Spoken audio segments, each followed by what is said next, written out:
Chapter 19. Jesus appears, fully materialized, to the eastern sages in the palace of Prince Ravana in India, to the Magian priests in Persia. The three wise men speak in praise of the personality of the Nazarene. 1.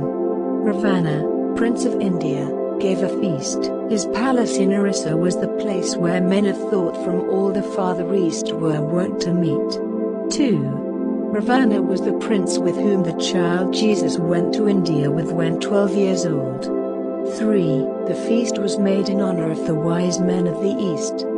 4. Among the guests were Mengst, Vidyapati, and Lamas.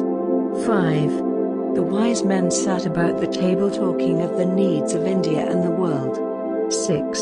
The door unto the banquet hall was in the east, a vacant chair was at the table to the east. 7. And as the wise men talked, a stranger entered, unannounced, and raising up his hands in benediction said, All hail. 8. A halo rested on his head, and light, unlike the light of sun, filled all the room. 9. The wise men rose and bowed their heads and said, All hail. 10. And Jesus sat down in the vacant chair, and then the wise men knew it was the Jewish prophet who had come. 11. And Jesus said, Behold, for I am risen from the dead. Look at my hands, my feet, my side. 12. The Roman soldiers pierced my hands and feet with nails, and then one pierced my heart. 13. They put me in a tomb, and then I wrestled with the conqueror of men. I conquered death, I stamped upon him and arose. 14.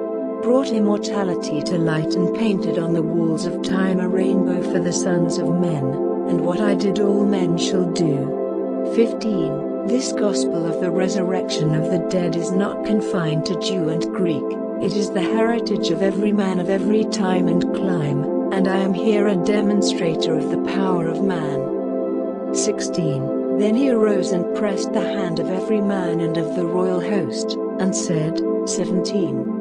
Behold, I am not myth made of the fleeting winds, for I am flesh and bone and brawn. But I can cross the borderland at will. 18. And then they talked together there a long time. Then Jesus said, 19. I go my way, but you shall go to all the world and teach the gospel of the omnipotence of men, the power of truth, the resurrection of the dead.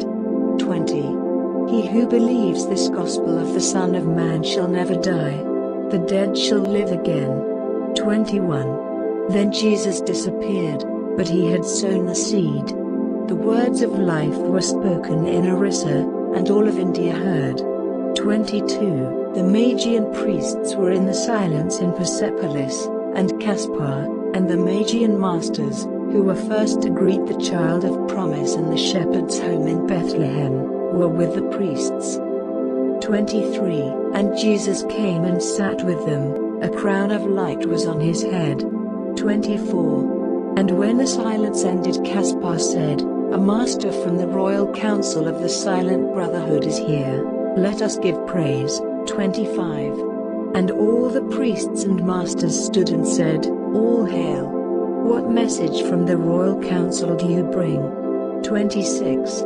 And Jesus said, My brothers of the Silent Brotherhood, peace, peace on earth, goodwill to men. 27. The problem of the age has been solved. A Son of Man risen from the dead has shown that human flesh can be transformed into flesh divine. 28. Before the eyes of men this flesh in which I come to you was changed with speed of light from human flesh. And so I am the message that I bring to you. 29. To you I come, the first of all the race to be transmuted to the image of Allah. 30. What I have done, all men will do, and what I am, all men shall be.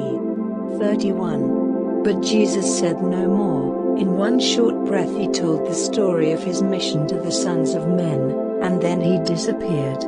32. The Magi said, Some time ago we read this promise, now fulfilled, upon the dial plate of heaven. 33. And then we saw this man who has just demonstrated unto us the power of man to raise from carnal flesh and blood to flesh of Allah, a babe in Bethlehem. 34. And after many years he came and sat with us in these same groves. 35. He told the story of his human life, of trials, sore temptations, buffeting and woes. 36. He pressed along the thorny way of life till he had risen and overthrown the strongest foes of Allah and man. And he is now the only master of the human race whose flesh has been transmuted into flesh divine. 37. He is the God-man of today, but everyone of earth shall overcome and be like him, a son of Allah,